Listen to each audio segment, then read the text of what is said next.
Hello नमस्ते प्रणाम हर हर महादेव। मैं आपकी बहन बिंदु मौर्य स्वागत करती हूँ। हम दोनों बहनें अपने यूट्यूब चैनल पे आप सभी सम्मानित भाई बहनों का प्रणाम। मैं आपकी बहन संजू मौर्य और आप लोगों का स्वागत करती हूँ अपने यूट्यूब चैनल पर संजू मौर्य ऑफिशियल पर। तो एक छोटा सा और बहुत ही प्यारा हम लोग कजरी गीत लेके आए हैं और ये गीत कैसा लगेगा आप लोग कमेंट के माध्यम से जरूर बताइएगा। लाइक करके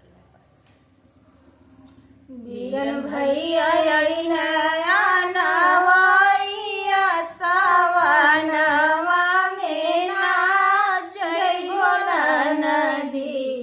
बीरन भैया नया नवाइया सावनवा में ना जइबो नदी।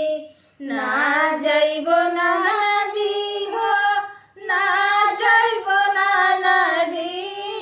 ना जइबो नदी हो ना जइबो नदी।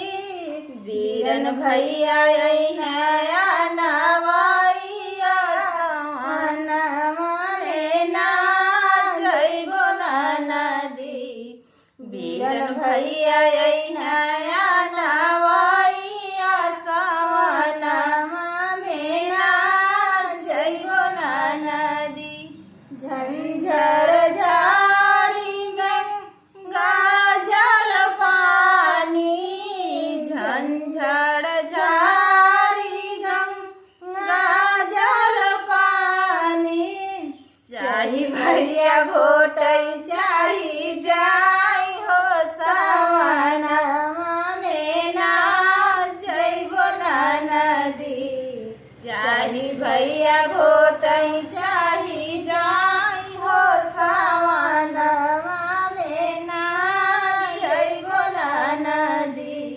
बीरन भैया नया नवाइया सावनवा में ना जइबो नदी। सोने के थाली में जेवना परोसे। सोने के थाली में जेवना परोसे। चाही भैया जेवई चाही जाई हो सावनवा में ना जइबो नदी। चाही भैया जेवई चाही जाई हो सावनवा में ना जइबो नदी।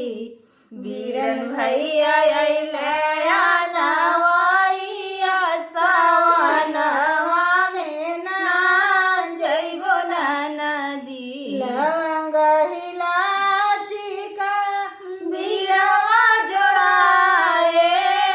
लवंग इलायची का बीड़वा जोड़ाए।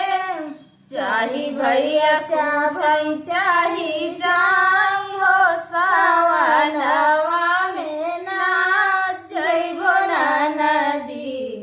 चाही भैया कुचई चाही जाई हो सावनवा में ना जइबो नदी। बीरन भैया